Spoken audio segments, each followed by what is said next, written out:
Bon, ma soeur, ça va bien. Alhamdulillah. Oui, effectivement, ce qu'il a dit, c'est vrai.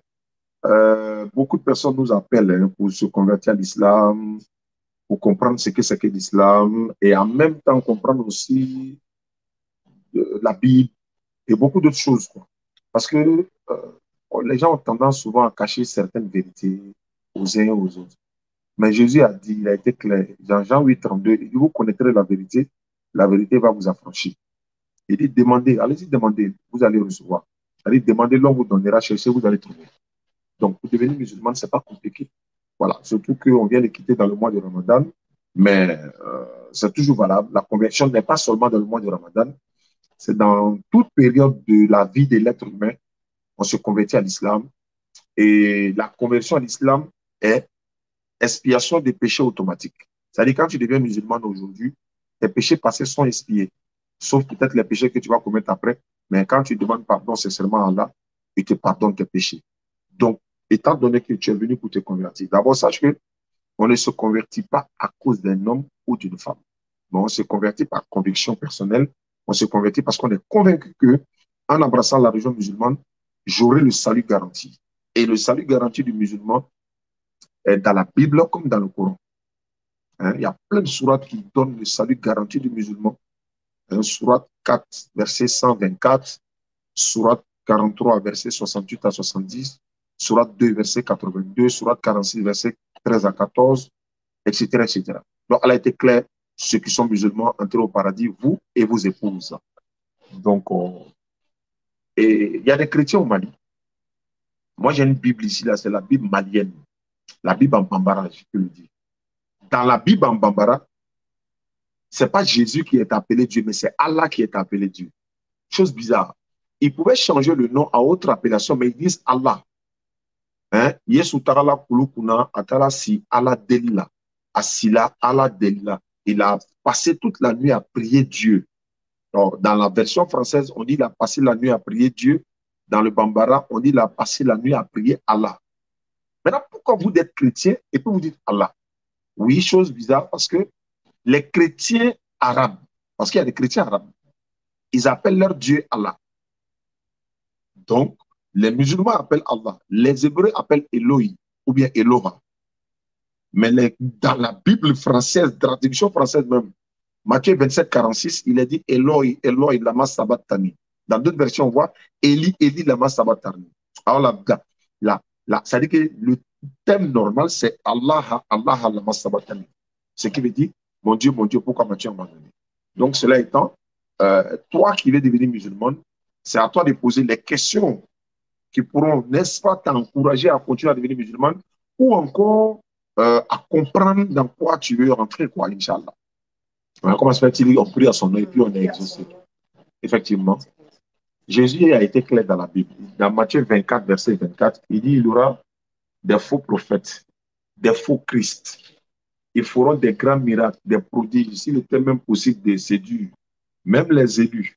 Si on vous dit il est là-bas, n'y allez pas. Si on vous dit il est ici, ne le croyez pas. Matthieu 24, verset 24. Donc Jésus a été clair.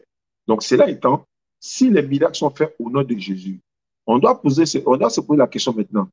Est-ce que les miracles sont des preuves d'authenticité, par exemple? Parce que les féticheurs font miracle. Charlatan fait miracle. Chasseur traditionnel d'Ozo fait miracle. Maintenant, Jésus fait miracle. Et les miracles qui sont faits au nom de Jésus, est-ce que ce sont des miracles authentiques? Pourquoi je le dis? Il y a un institut à Yopougo ici, on appelle Institut des aveugles. Tous ceux qui sont là-bas, en tout cas, sont des aveugles. Et là-bas, les gens ont plus besoin de voix claires. Ils ont besoin de retrouver la vue. Je pense que ceux qui font les miracles doivent plutôt aller là-bas au nom de Jésus. Et puis, fils Abilillah, c'est-à-dire pour Allah, on fait gratuitement.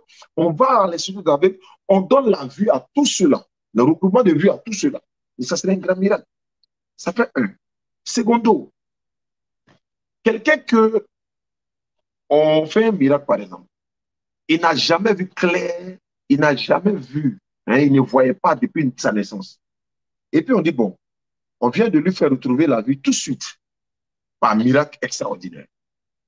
Chose bizarre, dès que le gars voit clair, net, On lui demande, ça c'est quelle couleur? Il dit ça, c'est blanc. Ça c'est quelle couleur? C'est rose. Ça c'est quelle couleur? C'est noir. Ça c'est quelle couleur? C'est rouge. La question qu'on doit se poser, il n'a jamais vu clair de toute sa vie. Mais à quel moment il connaît la différence des couleurs? C'est à nous de lui dire, quand tu vois ça, désormais, c'est rose. Quand tu vois ça, c'est blanc. Quand tu vois ça, c'est noir. Quand tu vois ça, c'est vert. Mais dès qu'il lui voit clair tout de suite, lui, il reconnaît les couleurs automatiquement. Qui lui a appris les couleurs là? Ça veut dire qu'il n'a jamais été aveugle. Secondo, quand on fait les miracles, les gens tombent souvent. C'est vrai, on voit. Il faut remarquer, le caméraman ne tombe jamais. Lui, il filme, lui, il tombe bas. Lui, il n'a pas le d'esprit aussi. Non, il y a quelque chose qui ne va pas. Donc, les miracles là, c'est pourquoi en islam, on n'a pas besoin de miracles. C'est pourquoi d'ailleurs, Jésus dira dans la Bible, Matthieu 7, 21, ceux qui me disent Seigneur, Seigneur, ce n'est pas eux tous qui vont rentrer dans le royaume des cieux, sauf celui qui fait la volonté de mon Père qui est dans les cieux. Plusieurs me diront, Seigneur, on a baptisé en ton nom, on a fait un miracle en ton nom, on a chassé des démons en ton nom. Jésus dit, je leur dirai ouvertement, je ne vous ai jamais connu. Retirez-vous de moi, vous qui commettez l'iniquité. Retirez-vous de moi, vous qui commettez l'iniquité. Donc, s'ils commettent l'iniquité, en faisant miracle au nom de Jésus, allons-y comprendre quelque chose. Parce que Jésus lui-même faisait miracle au nom de Dieu. Luc 11, 20, Matthieu 12, 28, Jésus dit, c'est par le doigt de Dieu que je chasse les démons. C'est par l'Esprit de Dieu que je chasse les démons. Donc, les miracles ne sont pas une preuve d'authenticité. Quand un prophète vient là, il vous parle, il vous prêche, il vous prêche. Si vous ne croyez pas, il vous parlera jusqu'à... Dieu lui donne le pouvoir maintenant de faire des miracles pour que vous puissiez comprendre que oui, c'est un vrai prophète. Jésus a ressuscité Lazare, oui. Mais aujourd'hui où je vous parle là, Lazare est où? Normalement, s'il est mort, donc il est mort deux fois alors. Parce qu'il était mort, Jésus l'a ressuscité. Mais normalement, Lazare devait être quelque part dans le monde où j'ai entraîné ce problème. Parce qu'on ne meurt pas deux fois.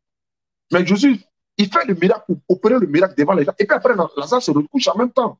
Pour montrer que je l'ai ressuscité, mais il retourne. Mais il ne peut pas être là en train de... Voilà. Donc, les miracles qui se font au nom de Jésus, d'ailleurs, il y a trois Jésus dans la Bible. Et puis, le fils de Marie ne s'appelle pas Jésus. Donc, les miracles se font au nom de qui? Le fils de Marie ne s'appelle pas Jésus, il s'appelle Yeshua. Mais dans la Bible, la tradition donne Jésus. Maintenant, supposons que Jésus même descend sur la terre aujourd'hui, ils vont l'appeler Jésus, Jésus, Jésus. Il ne va même pas regarder derrière parce qu'il n'a jamais entendu ce nom-là. Donc, il y a trois Jésus dans la Bible. Lequel des Jésus miracles se fait à son nom? Donc, si ce n'est pas Jésus qui est au nom de Jésus que les miracles se font, mais c'est Dieu qui exauce les miracles. C'est Dieu qui exerce les prières. Maintenant, nous, on ne fait pas miracle au nom de Jésus, là, mais on est exaucé. Nous, on ne fait pas miracle au nom de Jésus, mais on est exaucé quand Dieu veut. Si Dieu ne veut pas, on n'est pas exaucé. Jean-Baptiste, selon la Bible, Jean-Baptiste n'a fait aucun miracle. Mais Jésus dit, dans Matthieu 11, 11, parmi tous ceux qui sont nés d'une femme, il n'y a pas plus grand que Jean-Baptiste. Hein? Oui, parmi tous ceux qui sont nés d'une femme, Matthieu 11, 11, il n'y a pas plus grand que Jean-Baptiste. Alors que dans Jean 20, je crois, verset 12, Jean-Baptiste n'a fait aucun miracle. Mais si quelqu'un n'est pas plus grand que Jean-Baptiste, alors que Jean-Baptiste n'a fait aucun miracle, mais ça veut dire que les miracles ne sont pas une preuve d'authenticité. Ma soeur, notre foi en islam n'est pas basée sur les miracles, parce que les miracles, même sorcier fait miracle. Donc, si tel est le cas, est-ce que le sorcier est dans la vérité? Non. Le féticheur fait miracle. Si tel est le cas, est-ce qu'il est dans la vérité? Non. Charlatan fait miracle. Si tel est le cas, est-ce qu'il est dans la vérité? Non. C'est pourquoi en islam, le plus grand miracle, c'est de croire à l'invisible. Allah est là, nous on ne l'a jamais vu, mais on croit en lui. Le plus grand miracle, c'est que Mohammed, la paix de Dieu soit sur lui, d'une seule phrase, il a dit une seule phrase, et son peuple est resté dans cette pratique-là. Ils n'ont plus bu d'alcool, ils n'ont plus adoré des idoles, ils ont suivi les enseignements de Mohammed d'une seule phrase, allez sur la toi salam. Voici le miracle. Mais aujourd'hui, Jésus fait des miracles. Ok, bon. Le pays de Jésus aujourd'hui n'est pas régi par les lois de Jésus. Le pays de Jésus, même il y a beaucoup de pays non musulmans ne sont pas régis par les lois de Jésus, mais il y a beaucoup de pays musulmans qui sont régis par les lois de Mohammed, la paix de Dieu soit sur lui. Donc, Mohammed a fait des miracles, mais seulement les miracles ne sont pas mentionnés dans le Coran. Allah dit dans le Coran, Surat 61, verset 6, Jésus dit, celui qui viendra après moi, dont le nom sera Ahmad. Quand celui-ci vient à eux, ils disent c'est de la magie manifeste. Ça veut dire quoi? Quand Mohammed alayhi salam, il vient, il fait les miracles. Les gens disent non, non, non, c'est un magicien. Mais le musulman, la foi du musulman n'est pas basée sur les miracles. Si notre foi était basée sur les miracles, ma soeur, il n'y a pas plus de miracles que dans l'islam. Donc, voilà un peu quoi, pour ne pas aller trop loin, Inch'Allah. N'hésite pas à poser des questions. Il faut poser des questions. Voici des documents que moi j'ai fait venir de la France et acheté. Hein, tout ça sont des documents de Jésus avant les évangiles. Il y a un autre ici. Quand est-ce que Jésus est devenu Dieu? Ça, c'est la Bible. Bon, on va dire quoi? On dit quoi? Le Boumache. On appelle ça le Boumache. Hein, c'est l'Ancien Testament en hébreu et en français. Traduction française. Tout est dedans. Mais on paye ça pourquoi? Ce n'est pas pour décorer notre maison, ce n'est pas pour décorer nos bureaux, mais c'est pour faire des recherches approfondies, voir vraiment dans quoi nous sommes. Est-ce que l'islam est vrai? Je disais à le frère au téléphone tout à l'heure, mais Jésus priait Dieu, il se prosternait pour prier, alors que nous savons très bien que la prosternation, prier face contre terre, c'est l'islam. L'ablution que les musulmans font sont bibliques, c'est l'islam. Hein? Interdiction de manger le porc. Les musulmans ne mangent pas le porc, c'est islamique. Mais le porc est interdit dans la Bible, l'alcool est interdit dans la Bible. Une femme qui est disposée ne doit pas rentrer dans les lieux saints, à la mosquée comme à l'église. C'est biblique et c'est coranique. Surah 2, verset 222, Lévitique 15, verset 19 à 25. Peut-être que c'est des choses qu'on ne vous a jamais dit. Une femme qui est disposée ne doit même pas toucher les bancs de l'église ou bien encore de la mosquée ou encore, hein, voilà. Elle ne rentre pas à la mosquée, mais elle peut venir écouter le sermon de l'imam. Voilà, donc voilà un peu une chambre. Pose toutes tes questions. Pose toutes tes questions. Voilà. Sans passer par lui. Jésus a dit dans Jean 14, verset 6. Quand tu lis Jean 14, verset 6, on commence Jean 14, verset 1er. La Bible déclare, Jésus dit que votre cœur ne se trouble point, croyez en Dieu, croyez en moi. Il y a plusieurs demeures dans la maison de mon Père. Si cela n'était pas, je vous l'aurais dit. Et dès maintenant, j'aimerais vous préparer une place dans la maison de mon Père. Et lorsque je m'en serai allé et que je vous aurai préparé une place, je reviendrai. Et je vous prendrai pour que là où je suis, vous y soyez. Et vous savez où je vais et vous en savez le chemin. Thomas lui dit, Seigneur, nous ne savons pas où tu vas. Comment pouvons-nous en savoir le chemin? Tu vois le contexte? Il n'est pas d'un chemin terrestre et il passe à un chemin. Il n'est pas d'un chemin spirituel et il passe à un chemin terrestre. Il dit, mais nous ne savons pas où tu vas. Comment pouvons-nous en savoir le chemin? Jésus dit, mais attends, je suis le chemin, la vérité et la vie. Nul ne vient au Père que par moi. Si vous me connaissez, vous connaîtrez aussi mon Père. Mais dès maintenant, vous le connaissez et vous l'avez vu. Et Philippe lui dit, il y a si longtemps, Philippe lui dit, mais montre-nous le Père et cela ne suffira. Jésus lui dit, il y a si longtemps que je suis avec vous, tu ne m'as pas encore connu. Philippe, celui qui m'avait vu le Père. Comment peux-tu dire, montre-nous le Père? Ne crois-tu pas que je suis dans le Père est à moi? Je suis dans le Père est à moi. Les œuvres que je fais, je ne les fais pas de moi-même. Mais le Père qui demeure en moi, c'est celui qui fait les œuvres. Mais ça veut dire quoi? Jésus dit, je suis le chemin, la vérité et la vie. Ma soeur, Jésus est le chemin. Oui, mais quel chemin? Il était le chemin de son époque à lui. Jésus n'était pas le chemin quand Moïse était là. Jésus n'était pas le chemin quand Abraham était là. Jésus n'est pas le chemin où Muhammad est là, sur la personne. Jésus n'est pas le chemin à l'époque de Jean-Baptiste, etc. Chaque prophète est le chemin de son époque. Jésus était le chemin à son époque. Très bien. Jésus a dit, je suis le chemin. La vérité, il est vérité. Il n'a pas menti. Les prophètes ne mentent pas. Et la vie. Mais bien sûr, la vie, c'est la vie éternelle, c'est le paradis. Chaque prophète est la vie. Chaque prophète, parce que ceux qui ont cru en Moïse, là, ils ne vont pas aller en enfer. Donc, Moïse est la vie. Ceux qui ont cru en Abraham, là, ils ne vont pas aller en enfer. Parce que Jésus n'était pas là pour mourir, pour pardonner les péchés. Ils auront la vie éternelle. Maintenant, il a dit, nul ne vient au Père que par moi. Oui, mais nul ne vient au Père que par moi. Cette patate, ce n'est pas d'aujourd'hui. Ce n'est pas hier, c'est son époque. Qui peut dire que nul ne va au Père ou bien nul ne vient au Père sans passer par Jésus quand Moïse était là? C'est à l'époque de Jésus qu'on dit nul ne vient au Père que par moi. Jésus est le chemin, mais il n'est pas la destination. Jésus est le chemin, mais ce n'est pas lui qui est la destination. Voilà. Donc c'est Dieu qui est la destination.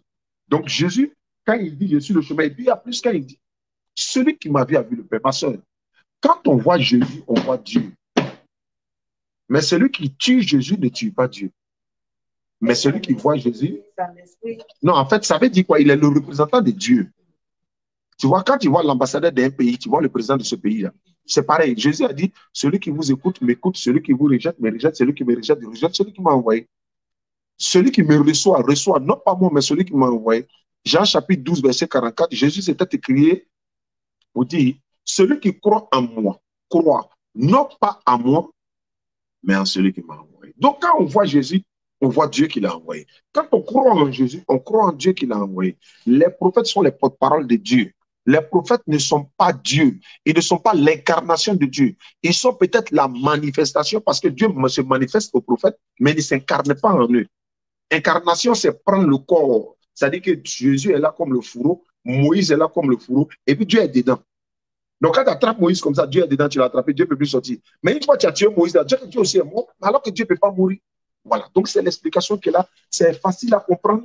Jésus a parlé beaucoup de choses dans la Bible. Les gens ont essayé d'interpréter, mais bon, voilà. L'interprétation, interprétation, interprétation, mais on va y arriver, Inch'Allah. Nous disons que Jésus-Christ, il n'a jamais dit à quelqu'un de croire à sa mort pour être sauvé. Il n'a jamais dit, je suis venu mourir pour que vos péchés soient pardonnés. Maintenant, la libération dont on parle, il y a un frère qui m'a appelé ce matin, m'a posé la question. Si Jésus est mort pour vous, ma soeur, vous qui êtes chrétienne, qu'est-ce qui a fait que Dieu a mis la sentence sur la femme pour qu'elle va accoucher à douleur? On dit qu'elle a mangé le fruit avec Adam. Elle a mangé le fruit interdit avec son mari Adam. Donc Dieu dit, comme tu as mangé le fruit, tu vas accoucher désormais, ou bien encore, je vais augmenter les douleurs de ton enfant. Donc les femmes vont accoucher à douleur. Les hommes vont travailler à la suite de leur front. Maintenant, si Jésus vient mourir pour que vos péchés soient pardonnés, mais pourquoi les femmes chrétiennes continuent d'accoucher avec douleur alors qu'elles croient en Jésus qu'il est mort pour neutraliser cette malédiction d'Adam? Normalement, elle ne doit plus accoucher avec douleur si elle croit que Jésus est mort pour son péché. C'est une chose que nous, musulmans, nous ne croyons pas. Nous ne croyons pas que Jésus-Christ soit mort pour pardonner, parce qu'on ne meurt pas pour pardonner le péché de quelqu'un. C'est la Bible qui le dit. Deutéronome 24, verset 16. Le Père ne porte pas le péché du Fils. Le Fils ne porte pas le péché du Père. Chacun meurt pour ses péchés. Chacun meurt pour son péché. Adam a péché, c'est lui qui prend. Moi, j'ai péché, c'est moi qui prends. Maman a péché, c'est elle qui prend. Mon fils a péché, c'est lui qui prend. Jésus n'a pas péché, les prophètes ne pêchent pas, mais si Jésus a péché, c'est lui qui prend. Mais Jésus, nous on ne pêche pas, et puis quelqu'un prend. Donc, si Jésus est mort, vous pouvez croire qu'il est mort pour vos péchés, mais ce n'est pas Jésus qui l'a dit. C'est la nuance. Jésus n'a pas dit, je suis venu mourir pour pardonner vos péchés. Nulle part dans la Bible. C'est écrit dans la Bible. Mais ce n'est pas Jésus qui le dit. C'est ce qu'il veut te faire comprendre. Paul a dit dans Romains 6, 23, il a dit le salaire de la mort, le salaire du péché, c'est la mort. Voilà, le salaire du péché, c'est la mort. Et le don gratuit en soi, c'est la vie éternelle en Jésus-Christ, notre Sauveur. Il a dit, mais ce n'est pas Jésus qui a dit, moi, je suis venu mourir pour pardonner vos péchés. D'ailleurs, la question a été posée à Jésus, comment on fait pour aller au paradis? Ma soeur, logiquement, si c'est par sa mort qu'on fait pour aller au paradis, il doit dire, croyez à ma mort, vous serez sauvés. On lui a demandé, bon maître, Luc 18, verset 18, bon maître, qu'est-ce que je dois faire pour hériter le royaume des cieux? Jésus a dit, pourquoi m'appelles-tu bon? Il n'y a de bon que Dieu seul. Tu connais les commandements, pratique les commandements. Tu ne commettras point d'adultère, tu ne voleras point, tu ne déroberas point, tu ne diras pas de faux témoignages au nom de ton père et ta mère. Le monsieur dit, j'ai fait tout ça là. Jésus dit, vends tous tes biens, distribue-les aux pauvres, viens et suis-moi, tu auras un trésor dans le royaume des cieux. C'est comme ça que tu vas aller au paradis. Dans Matthieu 5, 20, Jésus dit, si votre justice ne surpasse pas celle des scribes et des pharisiens, vous n'allez pas rentrer au paradis. Ça veut dire que si vous n'êtes pas meilleur dans l'adoration, dans l'application de la loi de Dieu, en tout cas dans la spiritualité que les Juifs, vous n'allez pas rentrer au paradis. Luc 4, 42 à 43, je dois annoncer aux autres villes la bonne nouvelle du royaume de Dieu, c'est à cause de ça il m'a envoyé. Mais on dit non, non, non, il est venu mourir pour notre péché. Non, musulmans, on ne croit pas en ça. Jésus n'est pas. Si Jésus est mort pour le péché, qui est mort pour le péché des peuples d'Abraham? Qui est mort pour pécher le peuple de Moïse? Donc, ils iront en enfer. Alors, parce que Jésus n'était pas là pour mourir pour pardonner les péchés. Donc, ils vont en enfer. Donc, le peuple, ceux qui ont vécu avant Jésus, ils ont cru en Moïse qui était un envoyé de Dieu. Ils ont cru à Abraham parce que Moïse a dit, Jésus a dit, si vous croyez en Moïse, vous devez croire en moi. Parce que Moïse a écrit des mots. Mais quand Moïse écrit de lui, est-ce que Moïse a dit, Jésus vient mourir pour pardonner vos péchés? Non. Non, non, non, non, non, ma soeur. Islamiquement, dès lors 50 francs, tu prends l'obligation, tu te procèdes, c'est fini, tes péchés sont pardonnés. Dans la Bible, Moïse, il prenait les ablutions. On dit non, on donnait les animaux par le passé pour pardonner les péchés et tout ça. Quand on donnait les animaux, même farine, les gens ont donné. Est-ce que ça veut dire que c'est pourquoi? Dans la Bible, ils ont donné fleur de farine pour que les péchés soient pardonnés. On dit celui qui n'a pas un animal, il doit donner farine, fleur de farine. Mais fleur de farine va les péchés, pardonner quel péché? C'est un problème, ma soeur. Pose toutes tes questions. Parce que pour devenir musulman, Voilà, il faut qu'on en parle, quoi, Inch'Allah. Comme tu le dis. Si tu le dis, c'est vrai, on va dire non, c'est avec la foi et tout. On va t'envoyer malade, tu as pris le nom de Jésus, il va jamais guérir. Pourquoi? Parce que, tu sais, ma soeur, quand tu mets ta foi en quelque chose, en mettant ta foi, la chose se réalise. C'est-à-dire que quand tu penses que c'est un caillou qui te donne le pouvoir, chaque jour, c'est à lui que tu t'adresses à lui pour sortir, tu auras l'impression que c'est le caillou là qui te donne le pouvoir. Et tu vas croire ça. Chaque fois quand tu fais ça, te répond. Les féticheurs là, ils font pareil. Non?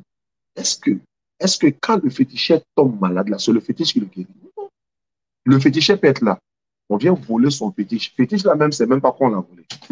Donc quand toi tu pries au nom de Jésus et que la personne reçoit la guérison, moi je dis, il n'était pas malade.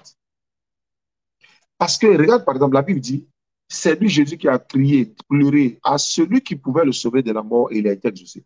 Ça veut dire que Jésus lui-même a prié à celui qui pouvait lui le sauver. Ça veut dire que Jésus lui-même ne pouvait pas se sauver de la mort. Il fallait Dieu pour lui sauver, pour ne pas qu'il meure. Donc, si tel est le cas, si vous priez au nom de Jésus et que les miracles se réalisent, posez-vous la question, ma soeur. C'est quel Jésus?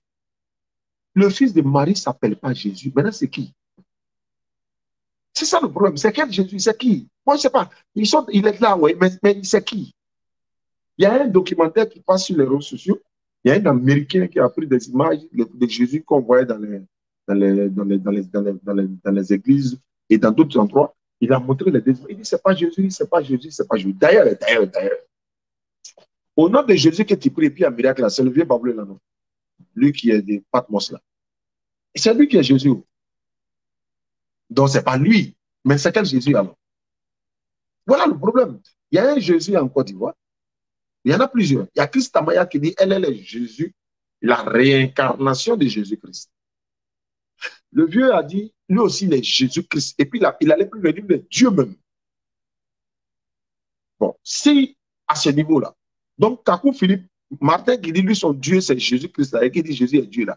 Donc, c'est Jésus, le baoulé, là, qui est son Dieu. Voilà pourquoi les musulmans, nous, on s'en lave les mains. On n'est pas dans ça, là. On ne s'amuse pas à la religion comme ça. Quelqu'un se lève le matin, je suis Jésus. Quelqu'un se lève le matin, je suis Dieu. L'autre se lève le matin, je suis prophète. L'autre se lève le matin, j'ai vu Dieu. Non, non, non. En islam, ce n'est pas comme ça. Allah dit dans le Coran, surat 6, verset 70, il dit à son prophète Mohammed sallam, il faut laisser ceux qui prennent leur religion pour amusement, là, laisse-les. Ils n'ont qu'à s'amuser, quoi. Mais en islam, c'est pas de l'amusement, en fait. Hein? On est là, on prie notre Dieu. Si je demande à l'éternel Dieu de faire un miracle pour moi, s'il le fait, il y a Alhamdulillah. S'il ne le fait pas aussi, Alhamdulillah. On n'a pas forcément besoin d'être heureux. La vie ici-bas est une prison pour les croyants, mais c'est c'est une prison pour les croyants, mais c'est un paradis pour les mécréants. Tout ce que tu désires là, tu ne peux pas avoir. Mais alors que quand tu t'abstiens de certaines choses sur terre, au ciel, tu auras tout ce que tu veux. Jésus a dit, la voie qui mène au paradis, c'est la voie là qui est la plus difficile. Beaucoup de personnes n'empruntent pas cette voie. Matthieu 7, 13 à 14. Mais celle qui mène à la perdition, c'est-à-dire l'enfer, c'est là-bas tout le monde s'en va. Aujourd'hui, toi, tu es évangélique, non, ma soeur. Pourquoi tu n'es pas devenu catholique? Et puis après, et tu as devenu témoin de Jéhovah aussi un jour. Ou bien Rose Croix, ou Assemblée de Dieu, Christianisme Céleste, Mormon, et tout ça. Parce que tout ça, c'est vrai. Hein, on les respecte. Mais ce sont des choses que Jésus-Christ n'a pas enseignées. Mais on respecte chacun, sa religion, il n'y a pas de problème. Moi, ce qui m'intéresse, c'est toi. Maintenant, moi, je dis, moi, je suis musulman. Même si tu dis, par exemple, tu es chrétien tout court, ça ne passe pas. Tu es soit chrétienne évangélique ou catholique. Maman Marie, par exemple, elle est mentionnée dans le Coran, son fils est mentionné dans le Coran. Nous les respectons, mais nous ne les adorons pas. Parce que Jésus n'est pas Dieu, il n'est pas fils de Dieu engendré. Il est un messager de Dieu, il est né sans père, mais avec une mère. Maman Marie, elle avait un père hein, qui s'appelait Imran, elle a une maman qui s'appelait Anna. Donc, Mohamed l'appelle de son nom, lui, il a un père, il a une mère. Mais la différence entre lui et Jésus, c'est que Jésus est né sans papa. Jésus n'a pas de père. Mais selon la Bible, son papa, c'est Joseph. Son papa, c'est David. Son papa, c'est Dieu. Son papa, c'est l'homme. C'est le langage biblique, là, les gens doivent s'adapter à ça. Maintenant, qui est son papa aujourd'hui? Si son papa est David, Son papa est Dieu. Son papa, il est fils de l'homme, il est fils de David, il est fils de Joseph, il est fils de Dieu. Mohamed est fils de qui? Fils d'Abdallah. C'est tout. Moïse a son papa, c'est tout. Donc, c'est comme une confusion, quoi. C'est pas. Voilà, il faut que vous vous adaptez à ça. Jésus n'a pas de père. Il est né sans père. Quelqu'un est né sans père. Adam n'a pas papa, il n'a pas maman. Donc, si quelqu'un doit être pris comme fils de Dieu, ça doit être Adam. Il n'a ni père, ni mère. Mais Jésus a une mère. Ève, là, elle n'a pas de mère, mais elle a un père. Une femme sans maman. C'est-à-dire, elle est née sans maman. Oui, Dieu, c'est lui qui fait ça. C'est la capacité de l'éternel Dieu. Donc, si moi aujourd'hui j'ai un problème, je m'adresse à Dieu directement. Même le docteur, quand tu es malade, tu vas à l'hôpital. Mais est-ce que c'est le docteur qui te guérit? Non, c'est Dieu qui te guérit. Le docteur fait quoi? Il ne fait que prescrire le médicament. C'est Dieu qui guérit l'homme. Pasteur n'a qu'à prier 1000 ans sur quelqu'un, il ne peut pas être guéri tant que Dieu n'a pas voulu. Voilà. Je répète, l'institut des aveugles est là. Ils sont tous aveugles. C'est eux qui ont besoin de miracles. Corona était là. On n'a pas vu ceux qui font miracle. Oui, c'est où ils étaient. Coronavirus est venu, mais où étaient les miraculeux? On les attendait.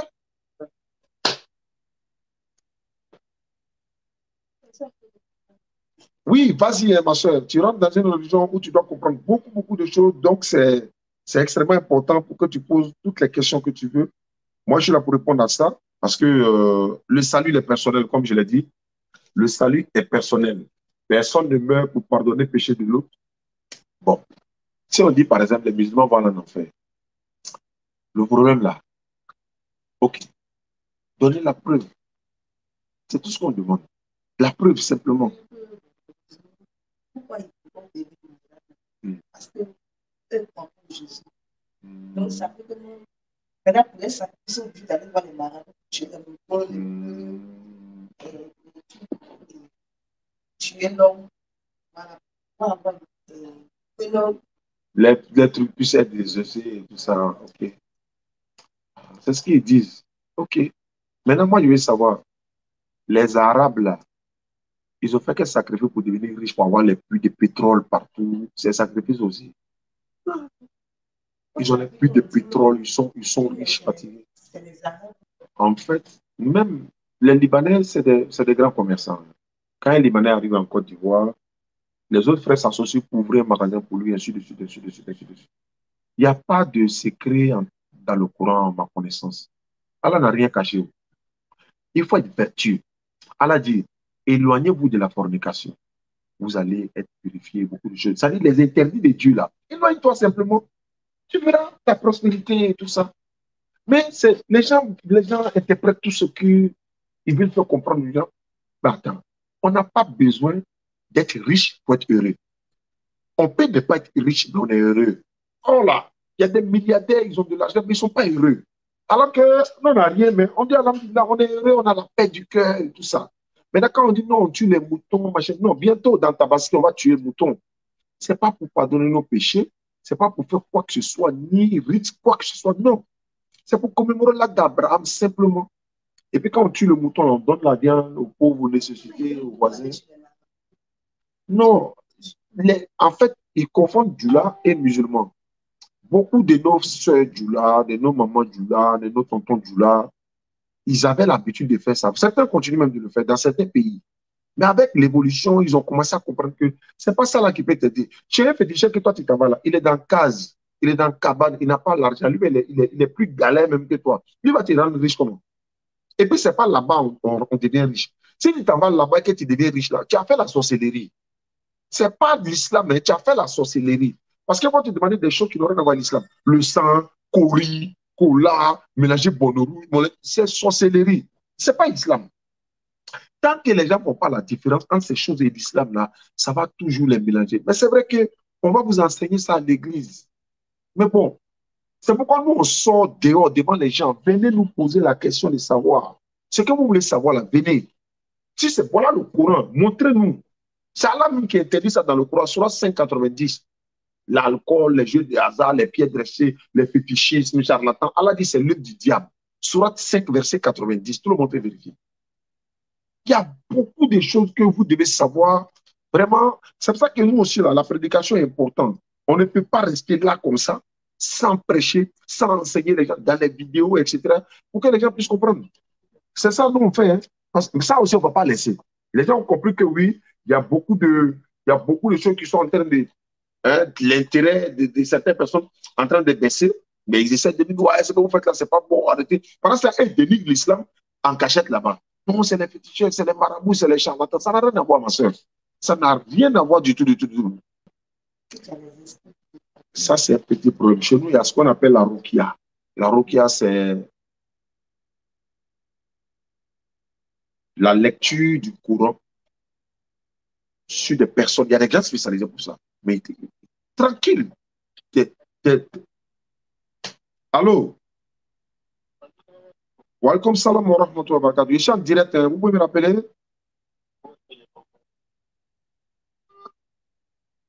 On lit le Coran, celui qui a des mauvais esprits et tout, tout ça va nettoyer propre.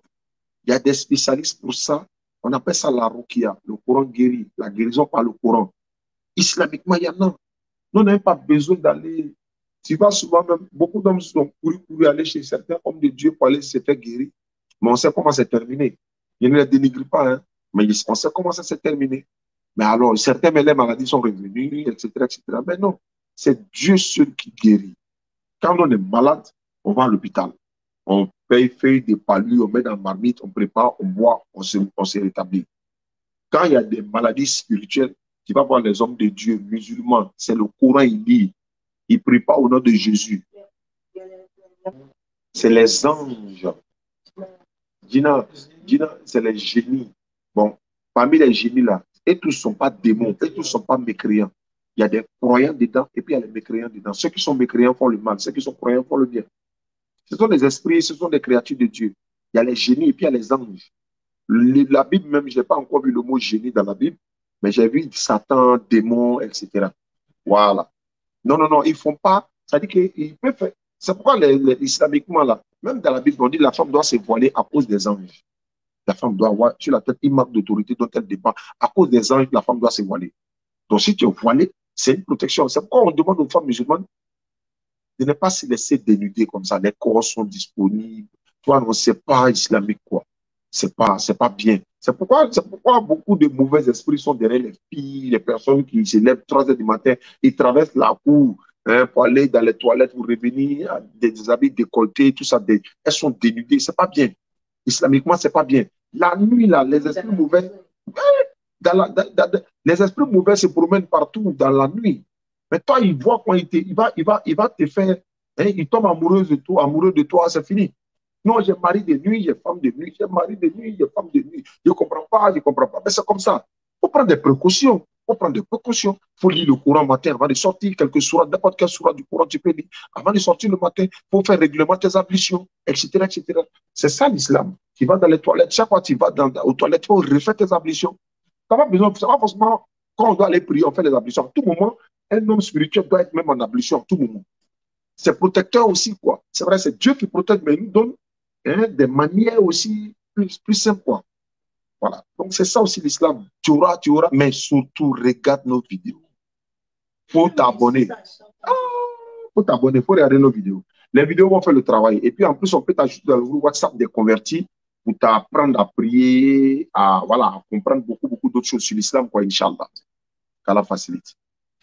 Ok, ma soeur, Inch'Allah. Pour devenir musulman, c'est pas compliqué. Tu lèves l'index droit comme ça. Voilà. Tu répètes après moi l'attestation de foi. Ce que je vais dire en arabe, tu répètes la même chose après moi et ensuite je répéterai en français et tu deviendras musulman. On va te donner un tapis de prière, le voile, le Coran en français, un livre, comment faire la prière. Beaucoup de personnes nous ont fait des documents, voilà, pour la prière et tout ça, pour vous donner gratuitement, quoi. Hein? Oui, c'est en français. Ça, c'est pour les femmes. Ça, c'est en français également. Donc, tu répètes après moi, tu dis Ashhadu an la ilaha illallahu wa ashhadu anna Muhammad Rasoul Allah. J'atteste avec ma langue. Je reconnais dans mon cœur, il n'y a pas un autre Dieu sauf Allah. Et Mohamed est son messager. Et Jésus-Christ est son messager. C'est terminé. Tu es musulmane, ma soeur. C'est comme ça qu'on fait pour devenir musulman. Quand tu es musulman, Allah t'a pardonné tes péchés passés jusqu'à maintenant et il te donne une chance maintenant pour, n'est-ce pas, devenir une femme vertueuse islamiquement. N'arrête pas de faire des recherches sur l'islam. Regarde nos vidéos, pose des questions. Étant musulman, pose des questions, continue tes prières. J'ai fait des recherches, pose des questions, pose-nous des questions. Si tu as posé des questions à quelqu'un qui te raconte des choses sur l'islam et que tu te sens douteux, appelle-moi. Si c'est un pasteur ou qui que ce soit, demande-lui est-ce qu'il est prêt pour que nous, on vienne, on s'assoie face à face et puis toi, tu poses les questions. Il ne va jamais accepter. Parce que, voilà. Donc, à la facilité. Daouzou,